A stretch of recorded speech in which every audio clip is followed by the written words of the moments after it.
Welcome, everyone, to another edition of Ask Octopus. Joining me today is Derek and Ryan and Sean. Hello, guys. Hey, Hey, Bob. And I got an interesting question. Not really that's come in, but this is kind of just like some general questions we've been getting from our customers, specifically around, say, disaster recovery, scaling up, handling upgrades, handling a number of different things. But basically, the question is how can I treat my Octopus server like cattle, not a pet? Have you guys gotten some questions like that in the past? Or have you thought about that in the past? Yeah, I've had quite a few customers. I'm beginning to find that a lot of my customers are spinning up Octopus just during business hours. Hmm. So you get some really interesting, get some interesting questions. So yeah, definitely you see this quite often. yeah, I've not to this extent, but I've had a few questions about like automating the install and the upgrades. Not one that I've encountered yet. Okay. So we've talked about in the past couple videos over the past couple weeks some different tips and tricks on Octopus setup. Derek, you ran through a really good video on how to install Octopus Deploy. And when you did that, you set that up on a SQL server that wasn't running on the Octopus Deploy instance. Is that right? Yeah, that was a separate SQL instance during that one. I generally always use a separate SQL. Yeah, I do as well. That's if you're going to be running Octopus Deploy in a production environment, that's just, to me, it feels like common sense, but that's definitely something that you should always do. Yeah, and where possible, always run it on a cluster or an always-on availability group, mainly because you can have, obviously, there's some licensing stuff there with the front end with highly available Octopus, but there's no restrictions on having a HA cluster at SQL as well. You can just have SQL highly available with any license with Octopus. So, yeah. Yeah, absolutely. That's an outstanding point. And we also covered a video where you went ahead and you configured your Octopus Deploy instance to write everything to a log. To write all your task logs, artifacts, and packages out to your NAS as well. And we did that for HA, right? Yeah. By default, where possible, always use a network attached storage or Yeah. So yeah, we set that as part of the HA configuration. But really, we don't have to have HA to move these directories over to a network attached storage or a SAN or anything like that. I mean, to me, it feels like this is just a configuration you should probably just do in general. And I know that we pretty much do that in the cloud. Yeah, definitely. That's always my recommendation.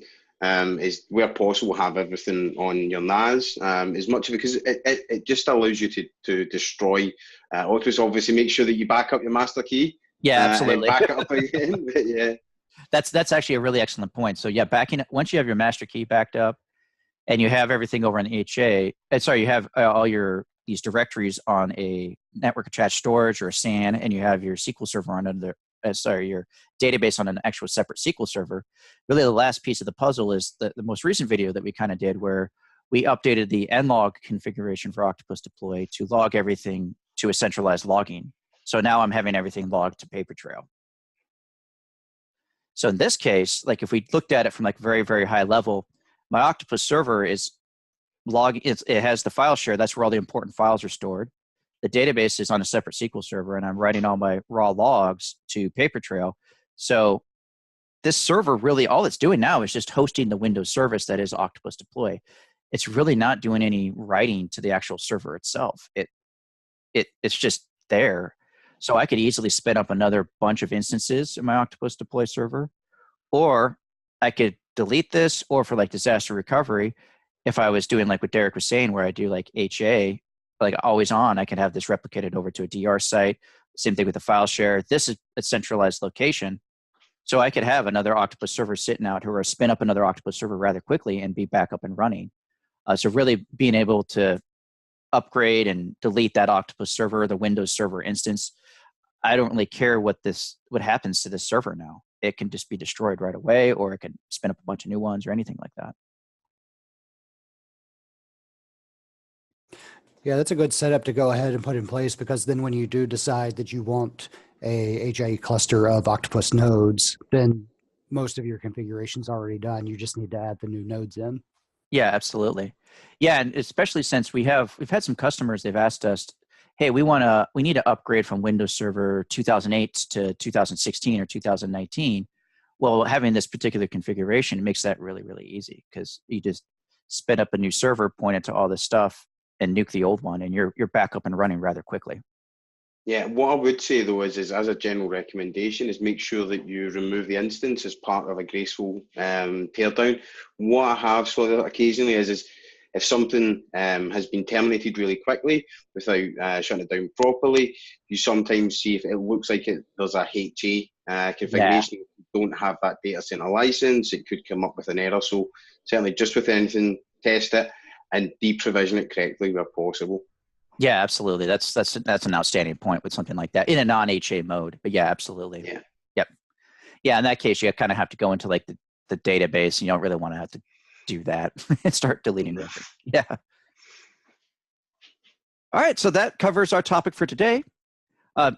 If you have an interesting question you'd like to submit to us, go ahead and submit it at hello.octopus.com/askoctopus. That's a form you can fill out. If you do need some support, go ahead and email us support@octopus.com, and we'll be more than happy to answer the question. And if we think it's really interesting, we'll go ahead and present it via video. We'd also love to chat with you. Go ahead and join us at octopus.com/Slack. Thank you, Ryan, Derek, and Sean for joining me today as we have this quick discussion. Thanks, Bob. Thanks, Bob. Thanks, Bob.